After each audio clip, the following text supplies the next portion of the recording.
Magandang araw mga kamix. Ngayon ang gagawin natin ay aayusin natin itong amplifier ng Videoke. Tatanggalin natin yung volume niya. Papalitan natin ng bago. Nagasagarak na raw kasi kapag iniikot. Pero una, tanggalin muna natin ang mga connections para madali natin matanggal itong amplifier. Pag natanggal na natin itong amplifier, syempre hindi na natin patatagalin. Aayusin na natin, papalitan na natin para masubukan natin kung maganda yung tunog. Medyo magulo yung connections niya dito, hindi na naayos nung pagkakalagay.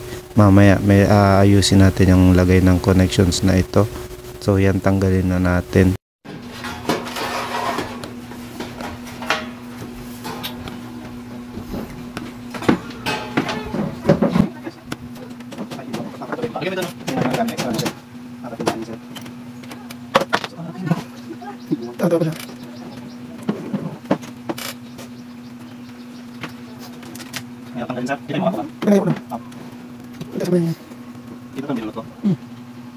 Maklapit mo mak. Kaya matigas tanggalin kasi may ganyan. Yan o. Dapat hindi yan siya nilalagyan ng ganito. Maka-focus dito. Yan. Kaya yan siya may biak. Para pag maluwag, pwede mong tusukin ng flat screw para magsikip ulit pag nilagyan. Pero ba't ba nilalagyan ng ganyan? Nakasanayan nila kasing lagyan ng ganito. Ay, oo, lagyan mo siya ng flat screw para magbuka siya na. Oo, para magsikip ulit. Kaso nakasanayan ng ganito.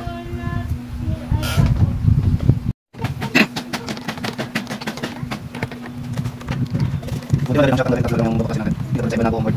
Makasakoy mo niya. Sayang, hindi sana tayo magpili sa labas. Tapos nakapatay pa niya, tatlo lang nandun sa akin. Okay mo na kasi. Sir. Anong chip ito?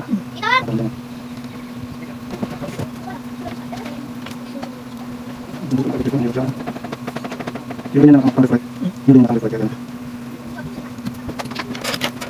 Tignan din sa lahat. Ano ba? Ganun. Pang tanggal ng lead.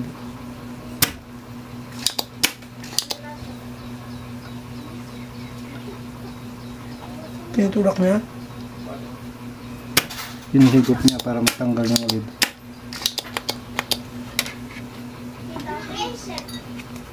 Galing, diba?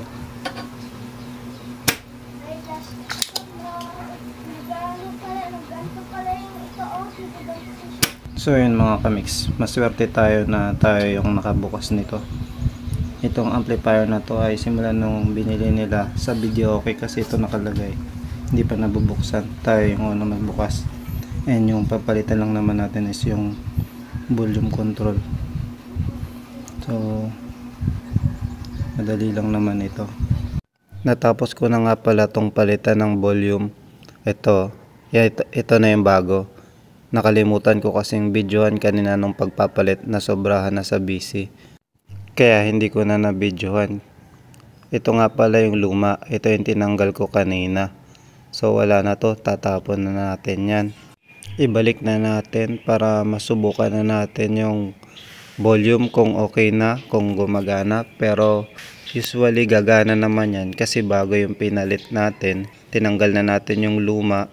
Siya nga pala, kung bago ka pa lang sa aking channel at nakatulong sa inyo ang bidyong ito, papindot naman ng subscribe at pindutin nyo na rin ang notification button para updated kayo sa mga susunod na mga video. Salamat!